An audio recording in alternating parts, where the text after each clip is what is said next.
সে যখন আমি ফিল্ড পর্যায়ে আমি উপস্থিত হই, আমার ডকুমেন্টগুলো যখন শো করি, তখন ওখান থেকে আমাকে প্রশ্ন করা হয় যে আমি স্থায়ী মানে বাসস্থান বা বসবাসকারী কিনা। আমি তখন বলি যে আমি স্থায়ী বাসস্থান এবং বসবাস করে আসতেছি এজ এ সিটি কর্পোরেশন আন্ডারে।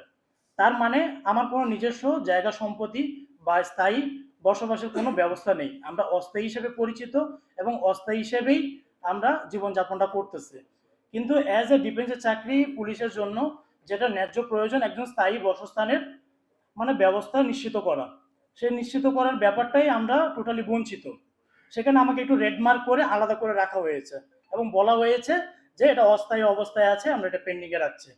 পরবর্তীতে আমাকে সুযোগ দেওয়া হয় কোন একটা হ্যায় হই করে ব্যাপারটা আমাকে সুযোগ প্রদান করে এবং ওভারঅল সেখান থেকে আমাকে একটু অন্য নজরে আমাদেরকে দেখা হয়। ওভারঅল দুর্ভাগ্যবশত যে চাকরি থেকে আমার কোনো পজিটিভ রেজাল্ট আসেনি, সে চাকরি লাভ আমি করতে পারিনি।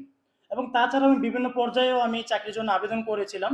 আমি মাস্টার্স পাস করেছি 2022 সালে, এখন ছিল 2026। আমার 4টা বছর এটার পিছনেই মানে আমি লেগে আছি, বাট আমি এখন পর্যন্তই মানে কোনো সাকসেস কোনো দিক দিয়ে করতে পারি না।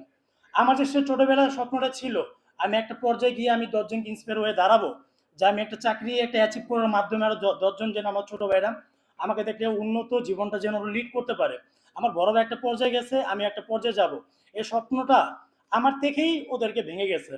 তার মানে কি বোঝাচ্ছে, আমরা যে পরিচ্ছন্ন কর্মী হিসেবে ছিলাম এই জীবনটাই আমাদের ভালো আছে, মানে এতেই ওরা সীমাবদ্ধ থেকে যাচ্ছে। আমাদের যে গুন্ডিটা যে বাউন্ডারিটা সেটা আমরা বাউন্স আপ করে আমরা এগিয়ে যেতে পারতেছি না।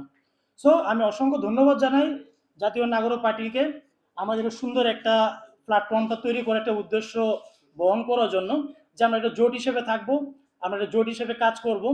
কার কোথায় কি সমস্যা এটা আমরা ইন্টারনালি আমি দেখবো, প্রয়োজন আমাদের মিডিয়া ভাইরা যে উপস্থিত আছেন ওদের সহায়তা নেব এবং